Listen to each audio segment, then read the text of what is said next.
Si Dieu veut, ce soir, on va essayer de s'envoler.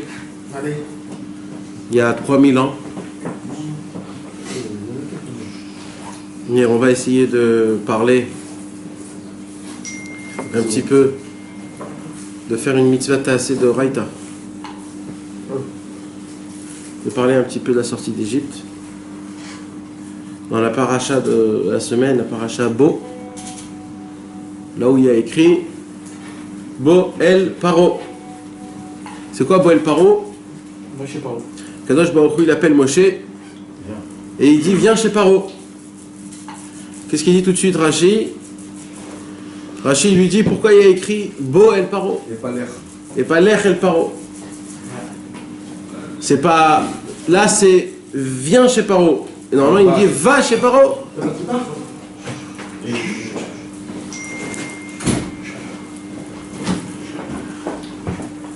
Donc ça veut dire quoi? Bo El Paro, viens chez Pharaon. Vous savez, on a vu une deuxième fois dans la Torah où il y a écrit Bo. Où il y a écrit une deuxième fois où il y a écrit Bo. Bo où? Dans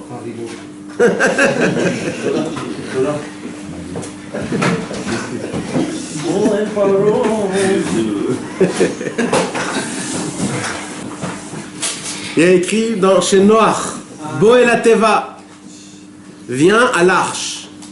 Quand Akadosh Baruch Hu, il a dit à Noach, construis une arche pendant 120 ans pour que les personnes qui sont là-bas ils puissent faire tchouva. Après qu'il a construit, il lui a dit Bo El Ateva. Et là aussi, normalement, il ne devrait pas dire Bo. Là, il aurait dit Kanes, rentre, pas viens. Il est déjà là-bas, c'est lui qui l'a construit. D'accord? Donc on voit deux endroits, Bo El Paro, viens chez Paro, il ne devait pas écrire viens, il devait écrire va. Et Bo El Ateva, il fallait qu'il dise rentre. Ça veut dire quoi Bo El Ateva? Je ne sais pas si vous vous rappelez, mais tous les tzadikim, surtout Rabbi Nachman de Breslev, il dit l'arche en hébreu veut dire Teva. Et en hébreu, une lettre aussi, elle veut dire Teva. Pas une lettre, Hein? Ah, Une lettre, un mot. Teva, Otiot, Teva. Donc il y a une Torah, plusieurs Torahs dans le Likutei Moharan qui parlent que en fait tout ce qui s'est passé à l'arche de Noach, comment Noach il a pu se sauver du déluge qu'il y avait et de toutes les méchancetés qu'il y avait à l'époque de Noach, c'était grâce à quoi? Grâce à l'arche. Mais il dit Rabbi Nachman, c'était pas grâce à l'arche. Parce qu'un paquet de monde pouvait créer des arches. Alors c'était quoi qu'il a sauvé à Noach? C'était la prière qu'il a priée. La prière d'un homme, c'est l'arche d'un homme. Et comme dans ce monde-ci il y a un déluge, pareil à l'époque de Noach, quand il y avait le déluge, c'est quoi qui a sauvé Noach? C'était sa prière. Nous aujourd'hui, comment on peut arriver à être sauvé de ce monde-ci quand un homme il prie, il parle à Hachem? Quand un homme il prie, il parle à Hachem, ses prières, les lettres, les mots de sa prière, elles entourent l'homme et ces lettres-là deviennent un bouclier à l'homme. Et tout ce qui se passe à l'homme, c'est par la providence divine, avec la volonté de Dieu, et tout se passe par pitié, par miséricorde. Ça, c'est ce qui s'est passé à l'arche de Noach. Mais comme on voit que les mêmes lettres de Bo, ils sont arrivés aussi à Moshe Rabbeinu et à Pharaon, il faut qu'on explique c'est quoi la différence entre le Bo El Paro et le Bo El Ateva. C'est quoi la différence entre Pharaon et la différence entre Noach? Ok? Pourquoi entre Pharaon et Noach? Entre Moshe et... Ouais, non, parce qu'elle a écrit Bo El Paro, c'est-à-dire viens chez Paro. Ça veut dire, ouais, Moshe et Noach. Ça veut dire, je sais pas si vous savez, mais il y a ce qu'on appelle dans la Torah une Messora. Vous savez ce que c'est une Messora? Non. Il y a un pirouche dans la Torah qui s'appelle le Baal HaTurim. Ah oui. C'est le Baal HaTurim. Il prend chaque fois qu'il y a une répétition dans la Torah, voilà. Il fait une déduction de ça. Alors c'est pas juste. Juste avant, j'ai décidé là. Ouais. Le Baal HaTurim, lui, il a écrit un livre en entier qui est toutes les répétitions de la Torah. Ça veut dire quand il y a écrit un mot, il va chercher dans toute la Torah où il y a écrit ce mot-là et il fait une dracha avec tous les mots-là parce qu'il dit qu'ils sont tous liés. Il y a un sens en fait. Il y a un sens. C'est pas stam. Parce que toute la Torah elle est connectée. Donc lui il ramène Boel Ateva et Boel Paro. C'est 2 fois qu'il y a écrit Bo. D'accord? Maintenant, nous, on va tous expliquer d'après Rabbeinu, bien sûr. D'accord? Alors, la première chose qu'on a expliqué de Noach, donc on sait que Boel Ateva, ça veut dire quoi? Viens, rentre dans les lettres de la prière. Ça veut dire quoi? Ça veut dire que quand un homme il prie, il rentre tout son corps, toute sa neshama dans les lettres de la prière. Et grâce à ça, les lettres de la prière deviennent un bouclier pour lui. Quand je parle de la prière, je ne parle pas de Dafka, de Shacharit, Mincharit, je parle des paroles qu'un homme il parle avec son créateur, de Hitbodedut, quand un homme il essaye de s'épancher son âme, quand il demande de pardon à Hachem, quand il demande des demandes à Kadosh Baruch Hu, quand il remercie Hachem, quand il le loue, quand il le chante. Ces paroles-là, c'est des paroles que quand un homme il les dit, il entoure l'homme toute la journée et cet homme-là il a un bouclier d'Akadosh Baruch Hu. Comme Noach, quand il y avait le Maboul, il y avait le déluge, son bouclier c'était quoi? C'était son arche. Et l'arche et la lettre veut dire la même chose en hébreu. Ok, donc maintenant, ça c'est Noach. Mais Moshe, on a dit Boel Paro, c'est-à-dire quoi Boel Paro? Ça c'est une première question. Deuxième question, il y a eu combien de plaies en Égypte? Il y a eu 10. 10 plaies. Le sang, la grenouille, les sauterelles, etc., etc. D'accord? Dam, Tzfardea, Kini, Marov, Dever, Shrin, Barad, Rocher, et la dernière c'est Makat Bechorot. La question qu'on doit poser normalement, c'est pourquoi c'est Dafka, justement, la plaie des morts des premiers-nés qui a fait craquer Pharaon. Son fils, il a claqué aussi. Et alors? Ça a touché en son. Oui, mais il aurait pu dire c'est, j'ai plus rien à faire. Pourquoi il a libéré? Pourquoi c'est la dernière qui l'a fait craquer? Parce qu'il a pas d'évidence que pour lui, il a compris que Dieu existait. Bah attends, mes amis, là. L'explication qu'il dit parce que lui aussi c'était un premier. Ouais, mais ça, justement, ça va à la controverse. Pourquoi il a été sauvé d'ailleurs? Bah c'est ça, pour qu'il voie, pour qu'il assiste. Et il a vu tous les miracles d'Hachem. Il a été vivant après. C'était un premier né, lui. Après, vivant encore. Pour montrer que c'était le miracle de Dieu. Alors, la question qui se pose, c'est pourquoi c'est la dernière plaie, la plaie des morts des premiers-nés, qui font que c'est ça qui a fait faire craquer Pharaon. Et que Pharaon, en fait, il a fait sortir le peuple juif. Hein, mes amis? Mais Hachem, il a fait des miracles, il a fait... Ouais, mais on en a fait 10. Rien que déjà le Nilus, qui fait le sang, tout le Nilus, ça suffit pour faire craquer Pharaon. Pourquoi? Parce que le Nilus... Il a dit que son voyant, il pouvait faire aussi. Ouais, mais ça c'était jusqu'à la plaie des poux. Ouais, jusqu'au bout après. Mais après, il ne pouvait pas faire, donc il y en avait encore 7 qui ne pouvaient plus faire. Alors, mes amis... C'est fait référence au royaume mère, on dit. Ça reste du moment de la création. Ouais. Ils disent que la création, ça va du ordre de plus élevé au plus bas, Et après, élu dans le sens des types, ça va du mot du plus haut du plus bas au plus bas. Non, c'est l'inverse. Du plus bas au plus haut, du plus haut au plus bas. Ok, alors la question que je pose, elle reste la même. Pourquoi le plus bas ou le plus haut, c'était près de Poméné? Pourquoi ça serait pas quelque chose d'autre? Ils ne voulaient pas qu'on soit le Bechor d'Hachem, les Égyptiens. Ça veut dire quoi? Il y avait pas, Dieu nous a pas encore. Non, Dieu nous a pas encore appelé le Bechor de Dieu. Pas encore, mais Donc lui, il savait pas, personne ne savait. Pas encore. Le premier-né.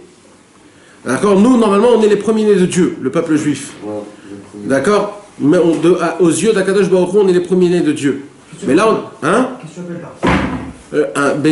premier-né, c'est un patron. Le premier-né, c'est lui qui prend la place de son père. On est la première moitié, Le premier-né, il reçoit double dans l'héritage. Le premier-né, il a une sainteté spéciale, normalement d'après la Torah. C'est des jumeaux, ils vont se regarder. Il y a toujours un, même dans les jumeaux. Mais qui est le premier là? Non, mais tous les premiers-nés, nous tous on est des premiers-nés. Tous les bénis Israël. Les premiers-nés, moi je suis un premier-né. Moi aussi, Et si c'est une femme, elle tombe un peu dessus, la première. Eh ben non, c'est pas compté, c'est que les garçons. Non, c'est le garçon. Non, c'est pas compté. Ah non, tu fais pas un rachat du coin quand il y a une fille à rejoindre. c'est un deuxième né. Quand le premier garçon il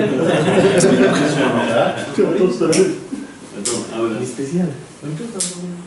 Maintenant, c'est quoi? Qu'est-ce qu'il a encore le premier-né? Il y a une paracha en entière qu'on va lire dans la paracha de la semaine, dans la paracha de Bo, tout à la fin, Kadesh li kol bechor, ce qu'on est dans les tefilines. Dieu, il a dit, sanctifie-moi les premiers-nés. Ça veut dire que quand un homme, il a un premier-né, un garçon, cet enfant-là ne lui appartient pas.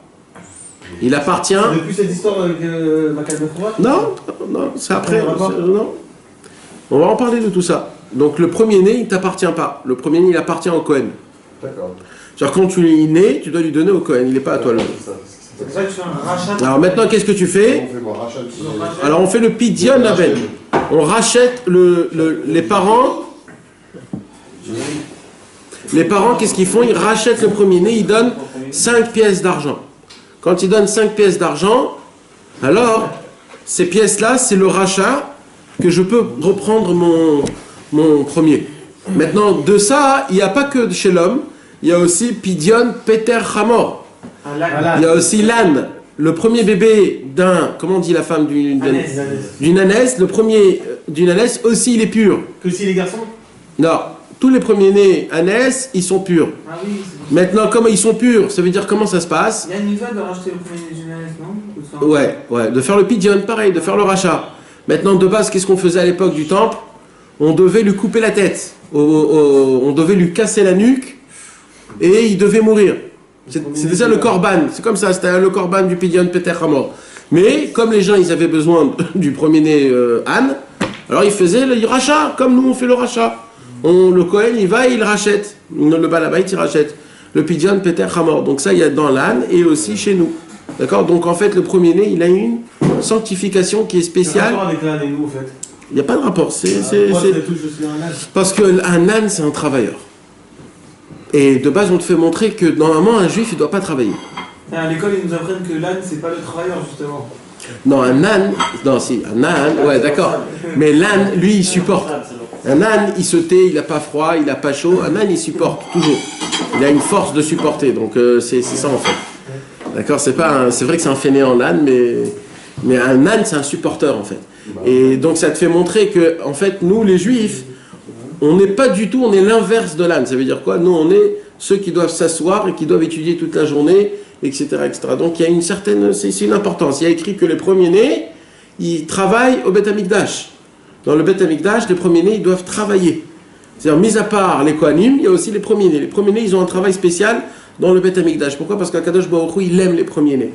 Les premiers-nés, ils sont spéciaux, ils sont sanctifiés. Maintenant, ça doit être un vrai premier-né. C'est-à-dire, s'il y a une fausse couche avant, ça ne sert à rien. Si la femme, elle a fait naître, voilà, elle n'a pas accouché naturel, ça veut dire elle a eu une césarienne, ça compte pas. Parce qu'il faut qu'il sorte de l'endroit normal. Par où il est rentré. Par là où il est rentré. C'est comme ça. C'est comme ça que ça doit se faire. D'accord? Ok, on continue. Donc la question que j'ai posée, comment ça se fait que c'est la plaie des premiers-nés qui a fait craquer Pharaon? Mais ça, c'est une petite question. La plus grande question et la question la plus dure, c'est qui a fait en fait qu'il y a 10 plaies? C'est qui? C'est lui. C'est Hachem. Pourquoi c'est Hachem qui a fait les 10 plaies? Il a endurci le cœur. Exactement, c'est lui qui a endurci le cœur. Alors la question que je pose, c'est pas pourquoi Pharaon il a craqué. Plus que ça. Comment ça se fait qu'Akadosh Baruch Hu il a choisi que c'est la plaie des premiers-nés qui va faire sortir les béné Israël? C'est pas Pharaon, c'est plus haut, c'est Hachem. Parce qu'Hachem il aurait pu endurcir son cœur et refaire des autres trucs. Donc la question que je pose, c'est pas pourquoi Pharaon les a laissés, c'est pourquoi Hachem il a choisi que la plaie des premiers-nés, c'est ça qui va faire sortir. Donc maintenant ma question, c'est pas sur Pharaon, c'est sur Hachem. Peut-être que c'est pour créer la Pessah. Où elle est? La période où il savait qu'il fallait maintenant faire. Oui, mais alors, Pour qu'on puisse faire le rachat du premier-né et chérir les premiers-nés. Non, ça c'est pas une raison, ça peut être une explication. Mais la raison, la base de la raison. Je pense par rapport aux que ça a été Ben non, les jumeaux les mêmes. la révélation pour Mais tu Pharaon. peux dire pourquoi Hachem il a fait l'épée, il aurait pu décider que Pharaon il nous laisse sortir. Ouais. Sur cette plaie, c'est Pharaon, il a réalisé sur cette plaie la puissance d'Hachem. Il a abdiqué. C'est pas ça la question. Ah. C'est pourquoi Dieu, il a dit à Choisi. Il a choisi cette Makala pour libérer le peuple juif. Et pas avant, pas le Il second. n'a pas choisi cette Makala, parce que tu Peut-être poses qu'il une a question voulu là, aussi. alors il aurait dit on met que ça là. Peut-être qu'il a voulu aussi Non. faire peur au passé. Il aurait pu en envoyer Il que ça, aurait alors. pu rien envoyer du tout, il aurait C'est décidé la que question. Pharaon, il a sorti. Il a voulu faire peur. Tu peux retourner cette question aussi. Il a voulu faire peur. Il répond toujours à une question par une question. Mais tu peux. C'est pas. Il a voulu faire peur au peuple juif qui était déjà vacant, qui était déjà comme ça, quoi. Donc il a voulu leur. Franchement, il a dit voilà, machin, je vais tuer tous les premiers-nés, mettez machin, le truc de sang et tout. Mais quand les juifs aussi, ils se sont aperçus que cette plaie a été. Bah, Mais c'est On s'éloigne là, on s'éloigne là. on se voit pas, je pense que Ceux qui le veulent peuple juif a eu peur partant. Même quand tu vas aller contre Hachem, tu fais comme ça de monter. Non, oui, mais moi je pose une question, la raison. Moi, il y a plein d'autres questions qu'on peut poser. Mais lui voulait tuer tous les premiers Qui? Pharaon. Non, Pharaon il a voulu tuer tous les garçons, pas les premiers-nés, tous les garçons, pas les Bechorim, que les garçons, tous les... Pas les premiers garçons. Non, Ah bon tous les garçons en code d'Echlalim, mais pas les premiers-nés. Vous avez compris? Donc c'est pas une mida keneged mida. Alors la question c'est ça, donc maintenant je pose la question à Hachem. Alors pour répondre à cette question-là, les amis, il faut que on parle de plusieurs sujets et à la fin on va revenir parce que c'est compliqué. C'est pas comme ça. Alors écoutez-moi mes amis, et là je vous demande quelque chose. Je sais qu'il y a beaucoup de nouveaux ici et je sais que... Mais il faut que je vous parle de quelque chose d'important. Il faut que je vous parle de quelque chose de très important. La raison pour laquelle vous venez à des cours. Je suis sûr que chacun de vous tous, il a une raison spéciale et c'est pas tous la même raison. Salut Moshiko. On a posé une question juste pour que tu suis. Qui est-ce qui veut lui redonner la question qu'on a posée? Pourquoi? Allez-y. Vas-y. C'est ça la question, pourquoi? Eh oui.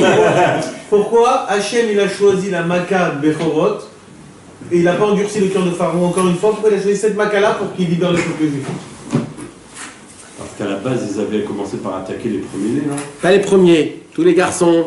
Tous les garçons, Eh oui. on avait pas dit, Non, tous les garçons. C'était les garçons. Moshe Rabbeinu, c'était pas un premier-né, c'était Aaron le premier-né. Donc il voulait tuer Moshe Rabbeinu. Il voulait tuer tous les garçons, donc c'est pas Mida Keneged Mida. Et mis à part ça, qu'est-ce qu'on avait dit? Il y a un jeu de mots dans Boel Paro qui est équivalent à Bo El Ateva de Noach. Oui. C'est 2 fois dans toute la Torah qu'il y a écrit Bo. Donc il faut expliquer ça aussi. Donc, Ok. ta question est en relation par rapport à Tout va s'attacher à la fin.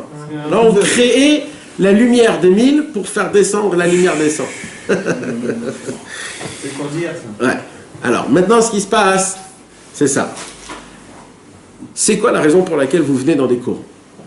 Là, je m'adresse à vous. Là c'est une conversation. Il y a une raison différente. Eh oui, chacun il a une raison différente. Mais normalement, quand quelqu'un il vient dans un cours, normalement, nous tous, on doit avoir un but. Un but, d'accord? On doit avoir un but qui nous attache tous, qui nous prend tous ensemble. Notre but c'est de faire plaisir à Hachem. Non, c'est pas ça ton but.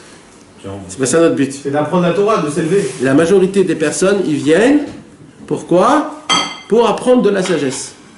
D'accord? Ça veut dire quoi? Ça veut dire ce soir, vous allez venir, vous allez écouter un cours. Comme ça, après, si quelqu'un vous pose une question, tu vas lui dire, oui, j'ai un chidouche, j'étais dans un cours, il m'a dit comme ça et comme ça et comme ça. Ou alors Shabbat, tu vas dire à ta femme, j'ai un chidouche de Torah, je vais te dire comme ça et comme ça et comme ça. Donc ça veut dire en fait... La semaine, tu l'avais aussi un peu plus différent parce que si tu veux, ouais, si tu veux aussi, d'accord. Maintenant, ça c'est un point, d'accord? Ça c'est un point. Maintenant, ça c'est un point. Mais ça c'est sympa pour des cours normales. Ça c'est sympa pour des cours normales. Mais il y a une autre sorte de cours. Et c'est la même raison pour laquelle je pose la question, pourquoi un homme il étudie la Torah? Pourquoi un homme étudie la Torah, mes amis? Non, on ne l'étudie pas parce que c'est une mitzvah. Il y a plein d'autres mitzvot. Et on ne les fait pas. La réelle question, la réelle. Ok, d'accord. On a un travail à faire, madame, non? Oui, mais alors réponds-moi, c'est quoi alors? La raison? Hein? Révéler Hachem. Non, je pose réellement pourquoi nous on étudie la Torah, pas pourquoi il faut étudier la Torah. Tu étudies parce que ta Neshama a besoin? c'est elle qui demande. Toi, tu étudies pour cette raison-là. Oui, je pose la question nous. Non, moi j'étudie moi je suis venu Ouais. parce que j'ai eu peur. On a grève hier. Non, je sais qu'il a sa raison. J'ai lu des trucs la semaine dernière sur l'étude de la Torah et tout, parce que ma femme, t'inquiète, elle est plus, elle m'a même fait tout ça, tout ça. Et j'ai écouté un cours du Rav YouTube qui a, et il expliquait donc l'étude de la Torah, c'est ce qui va nous sauver la vie. C'est pas le fait, c'est pas ce qu'on fait, c'est l'étude de la Torah. C'est pas les autres sur un rive, c'est l'étude de la Torah. Donc moi je dis maintenant, maximum de cours, je viens. Nachaf. Khazak, et je t'encourage, que ça soit pas juste une fois. Je suis content, je suis venu comme ça. Baruch Hashem, grâce à Dieu. Grâce à Dieu. Mais maintenant, la vraie raison pour laquelle on étudie la Torah, normalement, pourquoi on étudie la Torah? C'est parce qu'on a besoin de s'enrichir dans notre mémoire. C'est vrai ou c'est faux ce que je suis en train de vous dire? Parce qu'on veut s'enrichir de mémoire, on veut avoir de la sagesse. Bah dans ce cas, pourquoi tu dis que la Torah? Bah oui, Nahon, alors. Alors pourquoi tu dis la Torah de recherche de sagesse autrement? Non, les sciences, ça m'a dit, on parle. Non, mais tu veux la connaissance, on veut connaître, le savoir. Ouais. On parle de sagesse. C'est pas pour ça, Jacob. Dis-moi la vérité alors. Il y a de ça, mais c'est pas pour ça. Mais. On le dit. Il y a de ça, mais quand la Torah, tu vois que ça tient pas, ça tient pas la Chorma, tient pas. C'est pas pour la Quand tu l'appuies pas, tient pas, il y a un qui Non, mais ne me parle pas. Tu as dit la journée d'un juif, elle se passe via la tefila et un minimum d'études. Sinon, notre neshama, on te redemande plus. Donc voilà, c'est parce que la neshama a besoin de se ressourcer. Oui, ça c'est ce que je vous expliquais. Moi je te pose la question, toi, pourquoi tu dis la Torah? Parce que j'ai une envie, je sais pas d'où ça vient. Ah voilà, c'est ça que j'attends. Je parle personnel, pas pourquoi. Je parle personnellement. Ah, moi je peux pas expliquer. Alors moi je vais t'expliquer pourquoi. Parce que c'est intéressant. C'est vrai ou faux? Si maintenant je vous fais un cours, et j'en ai fait ici des cours mes amis, c'est pas pour rien que je vous parle de ça, des cours où c'est pas tellement intéressant. Qu'est-ce qui se passe? Vous vous endormez tous. Hein? Et presque on se dit, oh, et on a 2-3 personnes qui viennent, etc. Maintenant vous savez c'est quoi les vrais cours? C'est justement là où c'est c'est pas intéressant. Et vous voulez la preuve de pourquoi? Excusez-moi si je vous pique. Hein. Parce qu'il faut se fatiguer. Parce que non. Parce que si je vous parle là de foot ou de Ferrari ou d'argent, comment ça va se passer ici? Ça va crier. Pourquoi? Parce qu'on vibre. Donc moi je dois faire un cours qui vous fait vibrer. Mais c'est pas ça la Torah. La Torah c'est le Hémet. La Torah c'est la vérité. Et la vérité nous on est loin d'elle. Et parce qu'on est loin d'elle, c'est pas intéressant. Mais un homme qui est proche de la vérité, pour lui c'est intéressant un cours que pour nous, soi-disant, il n'est pas tellement intéressant. C'est vrai ou faux ce que je suis en train de vous dire? Je suis en train de vibrer. Je pense que la vraie étude, c'est celle que tu fais. Tu transpires pour étudier pour comprendre, c'est-à-dire que c'est celle qui ne vient pas... Encore une fois, tu me parles de l'absolu, je te parle du concret de moi et de toi. Tu comprends? Je parle pas de l'absolu, t'as raison, Bevadal. Mais moi et toi, et lui, et chacun de nous tous. Si maintenant je te fais montrer un livre qui n'est pas du tout intéressant, tu vas pas l'étudier, frère. Tu comprends? Pour ça, il y a des gens que pour eux c'est un kiff. Pour moi c'est un kiff, ouais, ça veut dire chacun son truc. Mais par exemple, je vais dire, il y a des endroits, voilà, dans Yeshaya, dans Yoshua, le livre qui est tout de suite après le Varim. Il parle pendant 10 chapitres, comment il a donné la terre aux 12 tribus.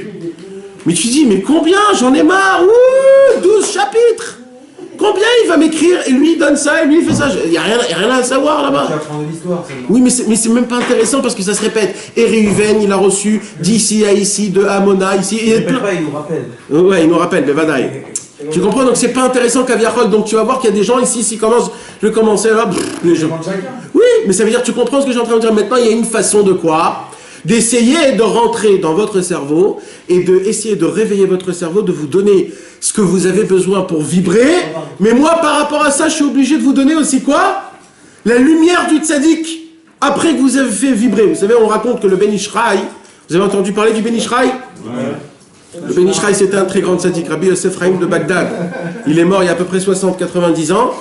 Et ce tzaddik-là, il donnait des cours à 25 000 personnes. Tous les Shabbats, 25 000 personnes à Bagdad. 25 000 personnes. Tous les Shabbats. Jusqu'à aujourd'hui, sa synagogue, et jusqu'à aujourd'hui, il y a l'endroit où il se tenait avec tous les gens qui étaient là-bas. Et écoutez une histoire, là c'est entre parenthèses. Il y a eu un tremblement de terre à Bagdad où toute la Beth Knesset, elle s'est foussure, elle s'est fissurée, sauf l'endroit là où il se tenait. Tout est fissuré, sauf l'endroit là où il se tenait. Pendant, je sais pas, 30, 50 ans, il était là-bas, il était debout, il parlait, il n'avait pas besoin de micro, tout le monde l'entendait, 25 000 personnes, tous les Shabbats. Aujourd'hui, il y a plus de... Ouais, bien sûr, il y avait énormément, à Bagdad, c'était rempli. C'était où? En Bavel, en Irak. Maintenant, il y a plus de 15 livres qui ont été écrits aujourd'hui. Il y a plus de 15 livres qui ont été écrits aujourd'hui de tous ces drachotes. Et d'ailleurs, entre parenthèses, dans une autre parenthèse, parce qu'on est en train de parler du Ben Ishraï, Saddam Hussein, quand ils l'ont tué, il avait volé des juifs un paquet de choses. Quand ils l'ont tué, ils sont rentrés dans sa maison, ils sont descendus dans sa cave, et ils ont découvert là-bas des cartons et des cartons et des cartons d'écrits juifs très anciens. Et dans ça, ils ont trouvé plein d'écrits du Ben Ishraï. Ils n'ont pas détruit tout ça? Non, ils l'ont pris, ils l'ont ramené ici en Israël, ils ont fait des découvertes, ils ont fait sortir un livre qui est tout nouveau, qui s'appelle Birkat Hareach, des dernières drachot du Ben Ishraï. Et là-bas, le Ben Ishraï, il dit dans une des parachas, dans le livre Birkat Hareach, le Ben Ishraï dit comme ça: j'ai vu pour la première fois un livre qui s'appelle Likutei Halachot, de Rabbi Nathan de Breslev. Il a dit, et la lumière qui est là-bas, tout ce que j'ai connu comme Torah dans toute ma vie, pour moi, c'est de l'obscurité par rapport à la lumière que j'ai vue dans les Likutei Halachot. Et il a dit, c'était mon idée à moi d'écrire un pirouge sur toute la halacha d'après le Sod. Et je vois que Rabbi Nathan de Breslev, il a fait, et je vois qu'il n'y a que lui qui pouvait le faire. Comme ça, il dit le Ben Ishraï sur le Likutei Halachot de Rabbi Nathan. Imaginez-vous, mes amis, le Ben Ishraï, c'était un Sfaradi. Tous les Ben Ishraï, c'était un Sfaradi. Il n'avait aucun lien avec Rabbeinu. Et il a vu. Il ne connaissait même pas au début de sa vie. Non, mais non, c'était des livres. À l'époque, il n'y avait pas Bagdad, où tu vois des chiffres Rabbeinu. En Israël, il n'y avait pas. En Russie, il y avait peut-être 1000. Je vois que même les Réchaïm, ils nous servent. Il a réussi à... Ouais, le Badaï, Il a conservé ça. Exactement, exactement. Et ça, c'est un nouveau livre, mes amis. Je l'ai à la maison, ce livre. C'est écrit. Toute cette histoire, elle est écrite. C'est dans un livre qui s'appelle Birkat Hareach. Et c'est le Ben Ishraï qui dit ça. Vous comprenez pas. Mais moi, si tu dis ça à un orthodoxe que le Ben Ishraï dit ça sur Rabbeinu, mais il pète un câble. Il pète un câble. Il peut pas croire. Mais ça, c'est un livre aujourd'hui qui est imprimé. Tout le monde peut l'avoir. Tout le monde peut l'acheter. Le secret que Rabbi Nathan a dévoilé. Et nous, ce soir, qu'est-ce qu'on étudie tous les soirs? Mercredi soir, qu'est-ce qu'on étudie? Le Likutei Halachot. On étudie ce livre-là. C'est ce livre-là de la lumière que c'est d'obscurité. Donc, viens, on ferme toutes les parenthèses. On essaye de revenir. Alors, écoutez bien. Alors, ce qui se passe, c'est comme ça, mes amis. Alors, maintenant il faut que je vous apprenne que la Torah, on ne doit pas venir parce que ça nous fait un kiff. On ne doit pas venir parce que c'est intéressant ou c'est pas intéressant. On a une neshama à nourrir. On a une âme que notre âme, on doit la nourrir. On peut la nourrir, cette neshama-là, qu'avec de la Torah, mais pas que de la Torah. Imaginez-vous, je vous donne un plat, un super bon plat, mais ce plat-là, il manque du sel. Alors comment, tu manges ce plat ou pas? Non, tu ne manges pas. Même si c'est la super Ganaouya ou Pkeila ou ce que tu veux. S'il manque du sel, tu ne le bouffes pas parce que c'est fade, c'est un merde. Je te donne un thé super bon. S'il n'y a pas de sucre, il n'est pas bon, je ne peux pas le boire. Tu t'imagines que je mets une cuillère de sucre et le thé, il devient très bon? Comment ça se fait? Le manger le plus bon au monde, s'il manque du sel, c'est pas bon. S'il a été cuit un peu plus, c'est pas bon. S'il a été salé 2-3 graines en plus, il est foutu. N'a-t-il ou pas? Le manger le plus bon, pour à peine une 2 ou 3 graines en plus de sel.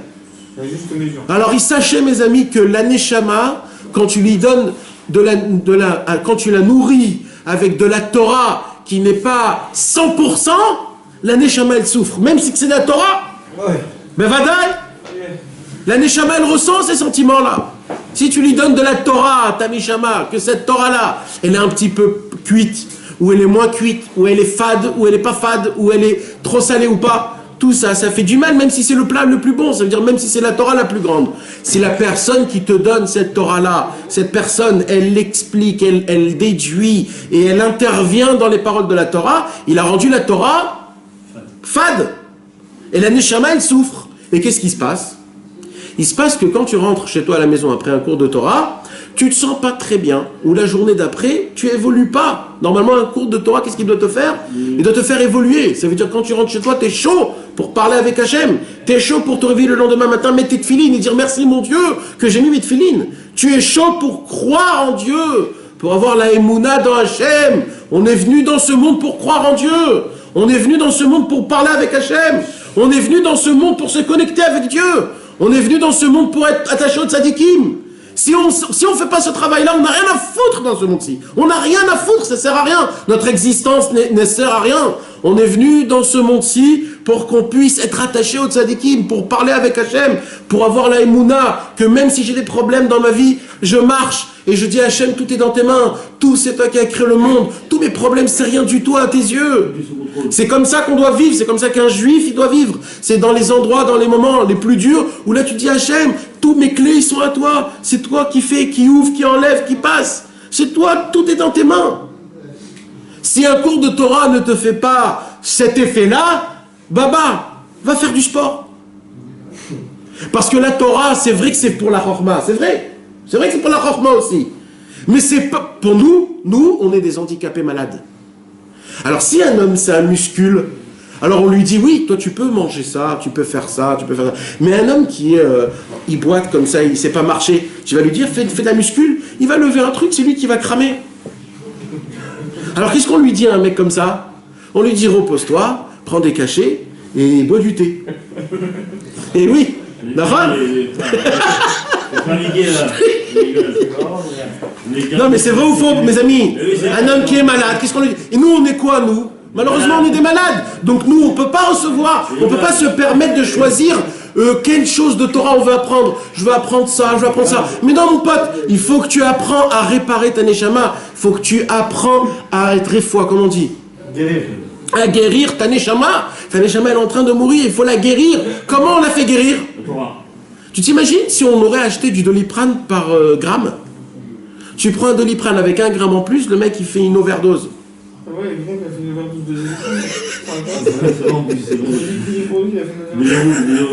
de Mais tu t'imagines de ça? C'est pourquoi, qu'est-ce qui se passe? C'est pourquoi qu'il y a des docteurs, que les docteurs ils savent te donner le minoun. Comment on dit le minoun? La dose, vous êtes très fort en hébreu là les gars. Vous donnez la dose. Il vous donne la dose exacte. Parce que tu t'imagines si tu donnes une dose en plus ou en moins, ça fait pas son effet. La Torah, elle doit rentrer en vous avec une dose exacte, pas plus, pas moins. Donc si par exemple c'est toi qui es le maître de toi-même, tu peux toi-même te noyer dans la sagesse de la Torah. La Torah te noie. Donc on a besoin de quoi? D'un tzaddik. Que le tzaddik c'est le docteur. Et le docteur il te donne le remède, le minoun, comme on avait dit, la dose exacte. Le tzaddik, c'est lui qui fait ce travail. Maintenant, ce tzaddik, il doit être un professionnel d'âme. Si c'est pas un professionnel, nous, on va que chez des professionnels quand on est malade. On va pas voir un bras cassé. On va que chez un professionnel, donc on a besoin d'un professionnel. Maintenant, ce professionnel, il doit être à sa perfection. Il doit venir, il doit me consulter, il doit me dire, oulala, je vois, t'as ça. Tout de suite, il te donne ça. T'as besoin de quoi? De racheter votre de simcha. C'est quoi les racheter votre de simcha? Shulchan Aruch, Mikveh, Chatzot, Idbodedut. Celui qui va avoir la joie, il doit faire Shulchan Aruch, Mikveh, Chatzot, Idbodedut. C'est le remède. C'est ce qui vient, il te dit, qu'est-ce qu'il t'a dit Rabbi Nachman? Mitzvah Gdola, Liot, Besimcha Tamid. C'est quoi dire quoi Besimcha Tamid? C'est une mitzvah énorme de faire Shulchan Aruch, Mikveh, Chatzot, Idbodedut. Maintenant, si on ne peut pas faire toutes ces choses-là, tous les jours. Maintenant, il faut prier. Tu ne peux pas du jour au lendemain faire ça. Tu pries, tu dis Hachem, voilà, moi je ne sais pas, pour l'instant je ne sais pas. Mais je voudrais tous les jours faire Shulchan Aruch, Mikveh, Chatzot, Idbodedut. Shulchan Aruch, c'est apprendre les lois. Les lois, je suis obligé d'en apprendre tous les jours. Mikveh, c'est pour se purifier. Alors donne-moi la volonté, donne-moi l'aide que je puisse aller me tremper au Mikveh. Après que je puisse faire Chatzot, Hachem, je t'en supplie, je veux faire Chatzot, je veux me réveiller la nuit, je veux pleurer pour ton temple, je veux pleurer parce qu'aujourd'hui il me manque des tzadikim. Après tu veux faire Idbodedut, voilà Hachem, j'ai envie de faire Idbodedut, j'ai envie de te parler, j'ai envie de complètement, de pouvoir faire couler mon cœur devant toi comme de l'eau. C'est de crier, de danser, de chanter, d'embrasser la terre, d'embrasser tout ce qui se passe. Et ça, c'est quelqu'un qui fait tout ça, il est toujours joyeux, il est toujours bessimcha. C'est quoi quelqu'un qui est bessimcha? Il n'a pas de problème, il s'en fout, etc. Maintenant, c'est quoi notre problème? C'est que nous, on a des goûts. C'est quoi les goûts? C'est « Ah, cette Torah, je l'aime, cette Torah, je l'aime pas. Aujourd'hui, c'était sympathique, aujourd'hui, c'est pas sympathique. Ah, ce cours, il était de la folie, ce cours, ouais, bon, ça va, c'est sympathique. » Mais ça veut dire quoi? On donne des... Les amis, c'est que de la Torah. C'est de la Torah du tzaddik, c'est la Torah de Hachem Itbarach. C'est même pas de la Torah, tu sais quoi, c'est quoi? Ce sont des refouot. Ce sont des cachets. Les cours de Torah qu'on fait, ce sont des cachets, mes amis. C'est pas si je me permets, je viens, si je me permets pas, je viens pas. Vous êtes obligés de venir. C'est pour votre âme. C'est comme un docteur qui te dit, j'ai une ordonnance, tu es obligé de venir là. Pourquoi? Pas parce qu'il faut, c'est important, c'est beau, on parle des belles paroles. Non, c'est une ordonnance, c'est obligé pour votre âme. Votre âme a soif de ces choses-là. Nathan, alors pourquoi dans le cours on privilégie les cours de Torah et pas le Shulchan Aruch? Explique-moi, c'est-à-dire quoi privilégier? Pourquoi on Là, par exemple, pour faire un cours, on étudie la paracha, on étudie la Torah du Tzaddik, etc. Pourquoi tu ne privilégies pas, par exemple, un petit moment de Shulchan Aruch? T'as raison. Non, je ne sais pas. Non, mais t'as raison, mais je vais te dire. Là, le cours de Shulchan Aruch, normalement, on va dire une grande majorité peut le faire. Ça veut dire un cours de Torah, tu peux aller chez tous les raves que tu veux, il te fait un cours de Shulchan Aruch, il n'y a pas de problème dans ça. Il faut juste avoir un peu de connaissance. Donc en fait, c'est plus facile de te trouver un rave qui te donne des cours de Shulchan Aruch qu'un rave qui te donne le da'at du tzaddik. On n'en trouve pas des rabbanim qui donnent des cours du da'at du tzaddik, de la connaissance du tzaddik. Tu comprends? Donc c'est pour ça, nous on fait un cours du tzaddik, mais après c'est plus facile pour vous de trouver chez vous des cours de Torah de halakha. Mais c'est certain que nous tous on est obligés de faire des halakhot un peu tous les jours, un minimum, c'est obligation. De halakhot. C'est énorme, c'est énorme. C'est pas beaucoup, mes amis, c'est pas beaucoup, c'est très facile. Il faut juste essayer de s'encourager, de rentrer dans ça. Top, j'avance. Mais ce qui se passe, c'est quoi? C'est que puisqu'un homme, il est comme ça de ce niveau-là, et qu'il essaye, et que malheureusement, il a des goûts, alors la première chose qu'il faut faire, et là, mes amis, je m'adresse à vous, personnellement, et aux gens qui viennent, le cours de Tel Aviv, et de tous les autres cours, mais surtout vous, mes amis, je m'adresse qu'il faut être des preneurs de Torah. Mais de Torah qui est du pur, le 100%. Le 100%. Ça veut dire la Torah qui est dosée, qui est ni salée, ni fade, ni rien. Il est pur, c'est du 100%. Pour que ta neshama puisse grandir, pour que ta neshama puisse être nourrie, pour qu'elle a toutes ses vitamines, etc., etc. Maintenant, ce qui se passe, c'est quoi? Avec toutes ces connaissances-là, quand un homme, il arrive et il s'annule, il a une annulation, il s'annule, il baisse sa personnalité devant la Torah. Il se baisse pour que la Torah puisse rentrer en lui, pour qu'il puisse s'attacher à Kadosh Baruch Hu. Qu'est-ce qui se passe? Là, je ne viens pas étudier la Torah pour avoir une chorma, pour avoir une sagesse, parce que c'est intéressant. Vous savez, c'est quoi la raison pour laquelle je dois étudier la Torah? Vous savez pourquoi? C'est quoi la raison pour laquelle je viens dans des cours, mes amis? Moi, je vais vous dire c'est quoi la raison. C'est quoi la raison qu'on doit avoir quand on étudie la Torah? C'est pas pour étudier la Torah.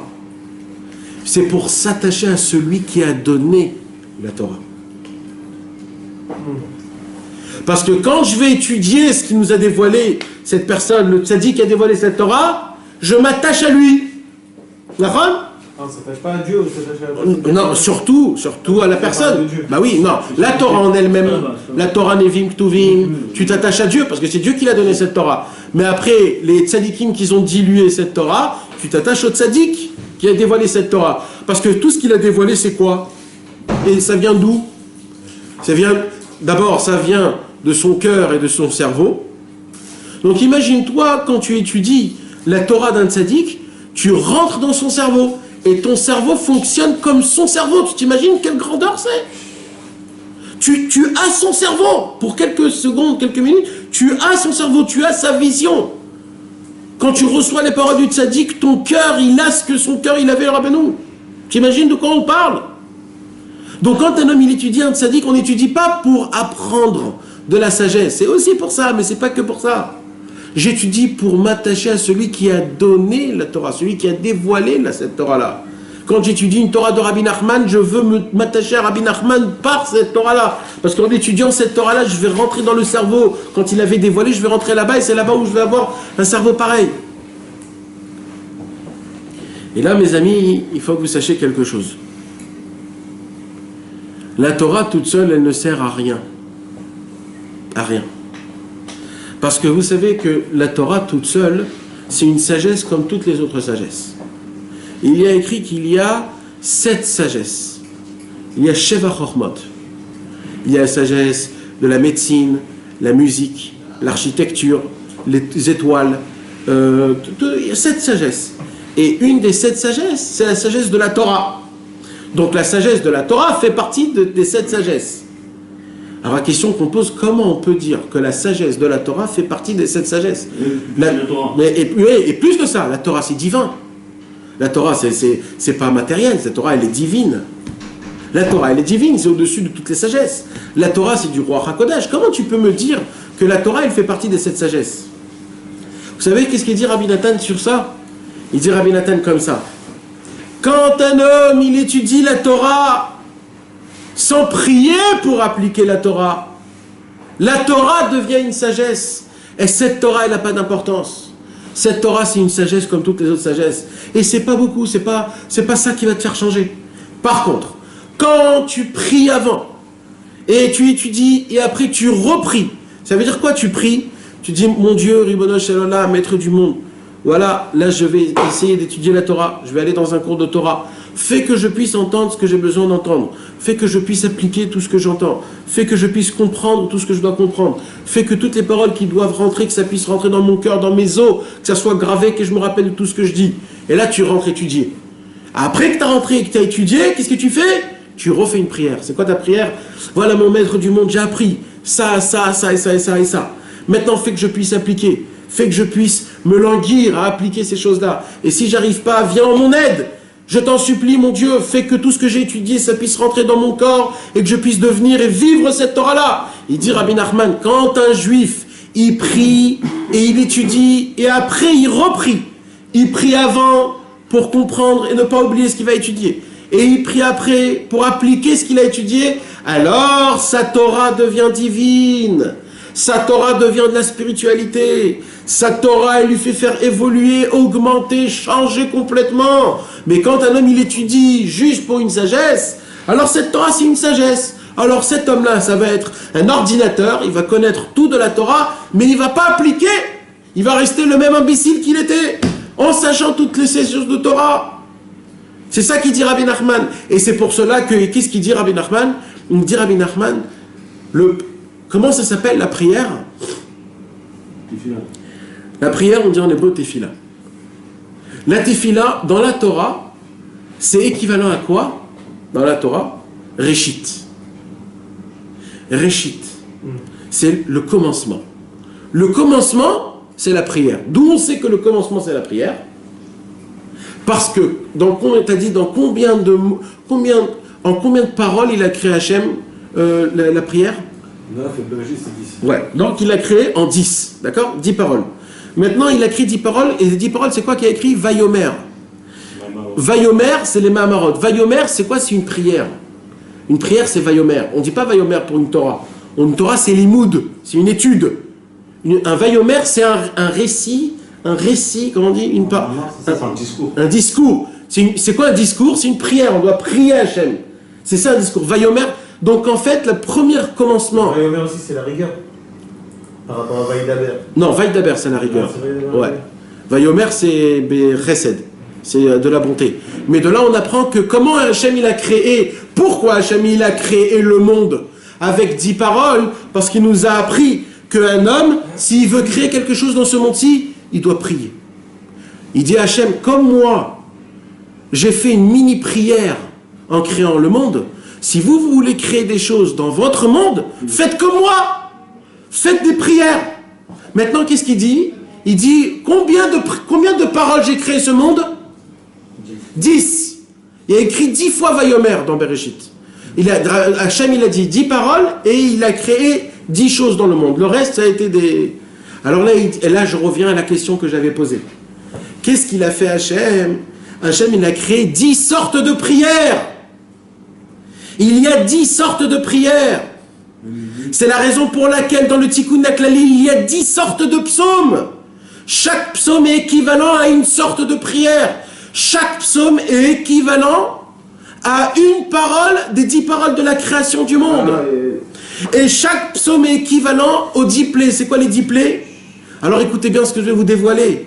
Le travail de Pharaon pendant 210 ans, c'était quoi? C'était de tuer le peuple juif dans sa prière.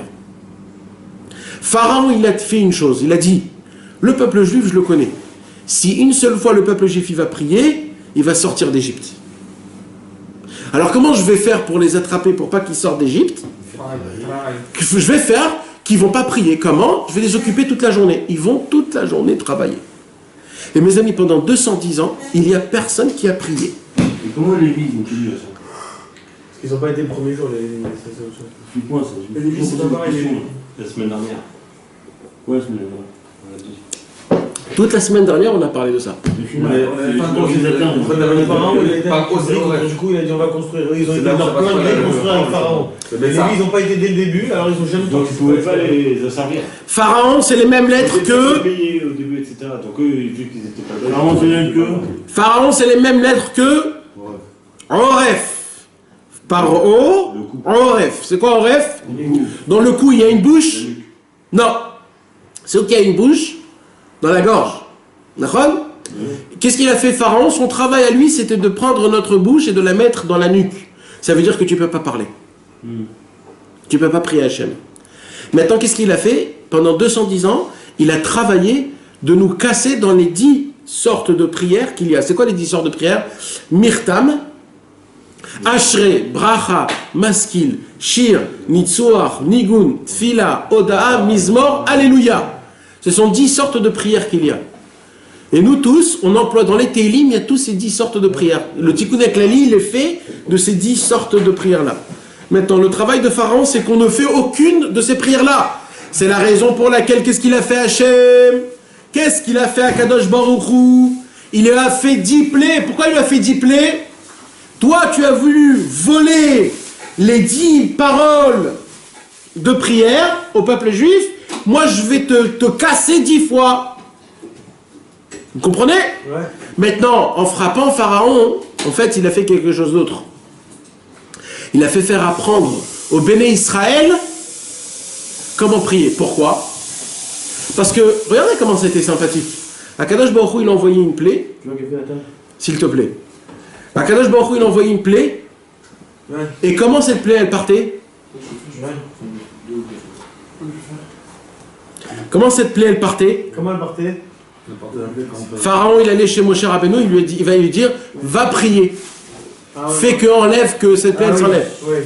Qu'est-ce qu'il a fait? Moshe Rabbeinu, il employait, pendant les 10 plaies, chaque plaie, une sorte de parole de prière. Donc la première plaie, c'était Ashrei, après la deuxième plaie, c'était Bracha, etc., etc., etc. Donc, les Béné Israël, ils entendaient comment Moshe il priait. Et il dévoilait, il découvrait à chaque fois une nouvelle sorte de prière. Et dès qu'ils sont arrivés à 10, alors là, ils ont découvert tous les 10 sortes de prières.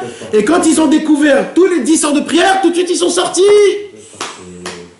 Maintenant, c'est quoi la 10e prière? Attends, Alléluia. C'est quoi Alléluia? C'est quoi Alléluia? Louer. Louer, pas louer plus. Louer. C'est-à-dire quoi louer? Quelqu'un peut m'expliquer? C'est quoi louer? C'est quoi les louanges? C'est quoi? C'est quoi? C'est une sorte de quoi? C'est une sorte de chant. Une louange, c'est comme un chant. C'est une sorte de chant. Hein? C'est un chant de plus de remerciement, pas de remerciement. C'est un chant de gloire. C'est de gloire. C'est pas remercier. C'est dire combien tu es grand. C'est ça. C'est Alléluia. Ça veut dire après exactement. Donc c'est de la glorification, mes amis. En même temps. Ça veut dire que ce que tu es en train de dire, c'est qu'une personne quand elle fait cette fila tous les jours, dans la fila, ces 10 passages, c'est les 10 même 10 choses là que Moshe il a dit dans chaque plaie. Exact. Il a prié, il a choisi une prière des 10 pour chaque plaie. C'est celle qu'on récite tous les jours. Et c'est celle, non, ça c'est que dans le Tikkun HaKlali.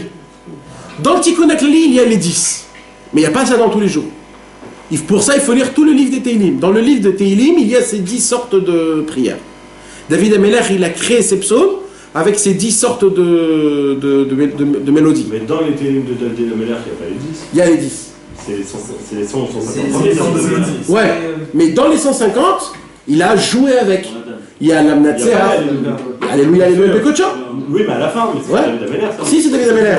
Au niveau du 120 ou 150, à la fin de ouais, il y a ceux de David Ameller que lui les a créés mamash, et là il a celui qui les a joués avec son arc.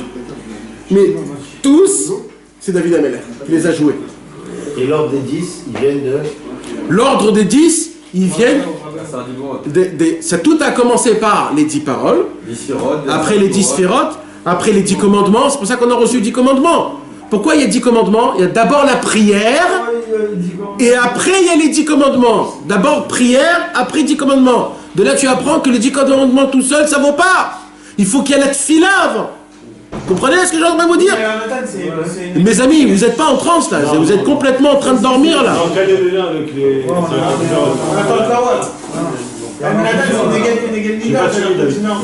Attends, hein? Quelqu'un? Qu'est-ce que ça dit? Mida keneged mida. Mais c'est pas juste ça. Là c'est pas mida keneged. Là c'est mida keneged mida, keneged mida, keneged mida, keneged mida. Parce que là je t'en sors des dizaines. Ça a commencé par les 10 sphères. Après les 10 sphères, il y a eu les 10 paroles de création. Après dans les 10 paroles de création, il y a eu les 10 commandements. Après dans les 10 commandements, il y a eu les 10 plaies, pardon. Après les 10 plaies, il y a eu les 10 commandements. Après il y a eu etc., etc. Il y en a plein encore. Tout c'est toujours numéro 10. Après c'est combien? Voilà. Et combien de personnes ont écrit le Sefer Tehillim? 10 personnes. Et il y a toujours le numéro 10 qui revient. Hein? Mais badaï. Bien sûr, Rabbi Nathan il dit ça. Et il dit que le numéro 1000, la racine du 1000 c'est 10. Parce que c'est en disant 10 que tu reviens sur le numéro 1000. Donc la racine... C'est pas aussi le Malaminateva? Hein? Non, le 9. Non, le 8. Le 8 c'est les Malaminateva. Mais le 8 c'est pas 10. Non, 1000. Non, je sais pas si 1000. Non. Le 1000 c'est 10. Non, 10 c'est 1000, j'ai dit. La racine de 1000 c'est 10. Donc c'est tous ces 10. Voilà. Merci Yoad. Maintenant je reviens, d'accord? Mais je reviens maintenant. Ouais. Alors je continue mes amis. Alors, écoutez bien. Non mais parce que vous dormez, j'essaie d'envoyer des trucs là. Je vous ai parlé du Ben Ishraï et j'ai complètement oublié de vous raconter l'histoire du Ben Ishraï. Le Ben Ishraï, il donnait des cours. Et des fois quand il donnait des cours, les gens s'endormaient. Qu'est-ce qu'il faisait le Ben Ishraï? Il sortait un jeu de cartes, il commençait à jouer aux cartes avec tout le monde. Mais c'est 25 000. Non mais ça c'était... Non, ça veut dire ça c'était quand c'est chez lui ou je sais pas quand. Et tout le monde remettait comme ça, dès que tout le monde était à plomb, il disait donnez-moi les cartes, on continue à étudier. J'en ai de ta poche. Voilà. Ah oui, tu barbouilles. T'as pas eu ça, pardon. Pourquoi c'est quoi le rapport? Ils ont appris des 10 prières, ils ont pu sortir, et il y a d'abord la prière après la Torah, donc ils ont su les 10 commandements. Alors maintenant, hein? Oui. C'est pourquoi il a dit beau. Pourquoi elle dit beau et pourquoi c'est la 10e plaie qui a fait craquer? Le numéro. Mais pourquoi les premiers nés? Ah. Mais pourquoi il a décidé que c'était celle-là? Les premiers nés. Par rapport à la Géoula. Attends, ça veut dire? Bo à la Teva, c'était quoi? Noir, qu'est-ce qu'il devait faire? Pourquoi la Teva? Parce que la Teva, ça devait le sauver. Mais pourquoi Bo et Paro? Parce que c'était le début aussi de la délivrance. Oui, d'accord. D'accord, mais quand même. D'abord, il ne devait pas dire beau, il devait dire l'air. Un Marocain? Ouais. L'air est Paro. Oui, pourquoi il écrit beau? Et pourquoi pour la Teva, il a dit beau et pareil, ça aussi. C'est pareil, il y a un lien de... Alors, et il faut expliquer ce lien. C'est pas juste la Géoula, c'est quoi lui? Il faut expliquer. Il y a un Inyan avec Noach et Moshe. Il faut trouver ce Inyan. Parce qu'il n'y a que ça, c'est que dans toute la Torah, 2 fois il y a écrit beau. Tu comprends? Il faut expliquer. Alors écoute, je reviens mes amis. Je reviens. Mes amis, les secrets qu'on dit ce soir, c'est des secrets. C'est fort. Bémet, ouais, c'est Bémet, on dit pas ça. Ouais, mais ça veut dire. Les gens, ils croient que c'est stam comme ça. C'est pas des choses qui sont écrites partout, ça. C'est des choses qui. Il faut que ça nous fait vibrer, bien sûr. Exactement.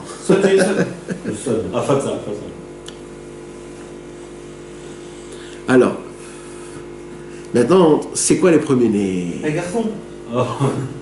C'est quoi les premiers-nés? Ça a été quoi la première parole d'Akadosh Baruch Hu? Bereshit. Bereshit, bara Elohim. D'accord? Donc Bereshit, au commencement, Dieu créa. D'accord? Qu'est-ce qu'il a écrit? Bereshit, c'est Bet Reshit. Deux commencements. Non, c'est ça que ça veut dire. Bet Reshit. Le commencement, c'est Nebechori et la première moisson aussi. Non. Bet Reshit. Bereshit. On a appelé le premier né d'Hachem, on a aussi la première moisson d'Hachem. Oui, les premiers. C'est ça les deux Reshit. Donc il y a un Reshit dans la sortie d'Égypte. Il y a Reshit. On compte les premiers mois dans la sortie d'Égypte aussi. C'est le soleil et la lune. Non, c'est que la lune là. Non. Là, c'est que la lune. Non, mais après, ça va être le soleil. Oui, mais là, dans cette paracha, mais le premier mot que Dieu il a dit, c'est quoi? Bereshit. Alors attends, j'explique. Donc le premier mot que Dieu a sorti, c'est Bereshit. Comment ça s'écrit Bereshit? Bet, Reshit. D'accord, tu prends Bereshit, tu le mets Bet Reshit.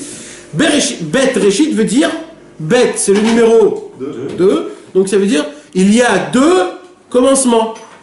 Bet, Reshit. Oui? C'est quoi les deux commencements? L'avant et l'après. L'avant et l'après Bereshit? Non, pas avant, il n'y avait rien avant. Il faisait des essais, non? Pas des essais, des... La création du monde, la création de la Torah. Non, parce qu'il a créé le monde pour la Torah, donc c'était le début. La création du monde et la création de l'Adam avant et après le déluge. La création ex nihilo. Il n'y aura pas de Torah, pas d'existence. Ah, avant Adam Arishon. Il n'y avait rien avant Adam Arishon. On parle pas les animaux, tout ça là-bas. C'est pas un nouveau commencement après le déluge, après le noir. Alors Rabbi Nathan il dévoile un secret.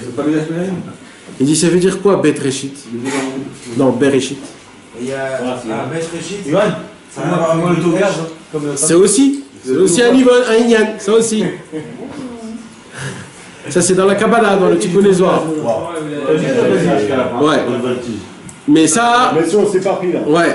Viens, on parle une autre composition du Bereshit. C'est quoi une autre composition du Bereshit? C'est Bet. C'est aussi Barachit, ça aussi, c'est une autre composition du Tikkun Zohar. Mais Bet Reshit, c'est quoi Bet Reshit? Bet, on a dit, c'est le numéro 2. Il dit, Rabbi Nathan, il y a écrit 2 fois Bo. Bo el Ateva, Bo el Paro. Et les deux, c'est Reshit, parce que Reshit, c'est quoi? C'est quoi le commencement de tout? C'est la prière. Et dans les 2 fois où il y a écrit Bo, ça a été la prière qui a sauvé le peuple juif. Dans Bo el Ateva, on a dit que Teva, c'est la lettre. Parce que Teva veut dire une arche, mais elle veut dire aussi une lettre. Donc quand Hachem il a dit Bo el Ateva, en fait il a dit viens dans la lettre. Il a dit à Noir, va parler des paroles à Hachem, parle-moi, dis-moi, sauve le monde, parle. Et quand il lui a dit Bo el Paro, qu'est-ce qu'il a fait faire comprendre, Moshe Rabbeinu? Toute la raison pour laquelle le peuple juif ne veut pas sortir d'Égypte, c'est parce qu'il ne prie pas. Apprends-leur à prier, fais-leur du Reshit. Et comment il lui a appris tout ça? Comment il a appris tout ça? Parce qu'il lui a dit, c'est quoi le commencement de tout? C'est la prière. Alors c'est pour cela que, qu'est-ce que je vais faire? Écoutez bien mes amis. Je vais te dire, Kadesh Likol Bechor, sanctifie-moi tous les premiers-nés. C'est quoi les premiers-nés? C'est la prière. C'est ça le Reshit, le commencement. C'est la prière. Et qu'est-ce qu'il voulait faire Pharaon? Tuer les enfants. Alors il lui dit, moi, Hachem, je vais tuer les premiers-nés de Pharaon. C'est quoi tuer les premiers-nés de Pharaon? c'est de tuer les prières qu'il a bloquées. Alors écoute le sod que Rabbi Nathan dit. Pharaon, il a fait rentrer une toute petite chose. C'est quoi? C'est que quand un juif y prie, le juif il dit je sais pas si ma prière elle est reçue. Je sais pas si. Ouais. Je sais pas si je prie bien. Je sais pas si je fais comme il faut. C'est ça qu'il a fait rentrer. En vérité, les Bnei Israël ils priaient. En vérité, les Bnei Israël ils priaient en Égypte. Mais ils avaient ce doute. Alors Hachem il a dit moi, je suis un jaloux. Je suis un lion. Quand on fait rentrer un doute dans la prière d'un juif, je dévaste tout. Alors je vais rentrer en Égypte. Je vais faire montrer aux Béné Israël que je vais tuer tous les premiers-nés. Je vais faire montrer que d'Afka, les premiers-nés des Juifs, je ne vais pas les faire tuer parce que tous les Juifs, quand ils prient, qu'ils n'ont pas de doute. Quand ils ont vu ça, les Béné Israël, qu'Akadosh Baruch Hu, il reçoit leur prière, ils ont tout de suite prié. Le lendemain, ils sont sortis d'Égypte. Ça a été la première fois qu'ils ont prié sans le doute. C'est pour cela que la 10e plaie, c'était la mort des premiers-nés. Ça veut dire quoi, la mort des premiers-nés? Ça veut dire qu'ils ont prié avec une prière sans le doute. Parce que le premier, c'est quoi? On a dit le réchit, c'est quoi le réchit, le commencement?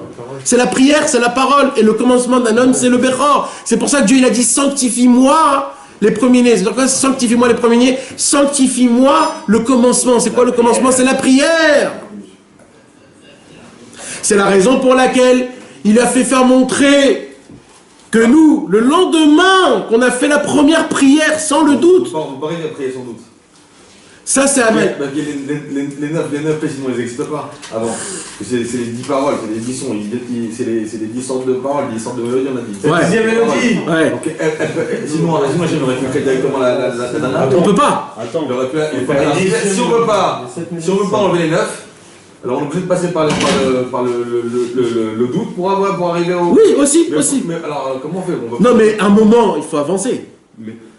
À un moment, tu as ton doute. D'accord, tu as le doute combien? 15 ans? Tu pries 15 ans avec un doute? Mais à un moment... C'est que Régis, c'est qu'il n'y a que ça qui existe vraiment. Ouais. Alors on n'a pas besoin de... Non, tous les 9 a été créés pour arriver. Sauf Massé et Marchavatri là. Les 9 ont été créés pour 10e. Qu'est-ce qu'il y avait encore de 10? Attends 2 secondes, je termine. Hein? Quoi? Pourquoi? Si ça doit être le Bechor premier, pourquoi il l'a mis en dernier?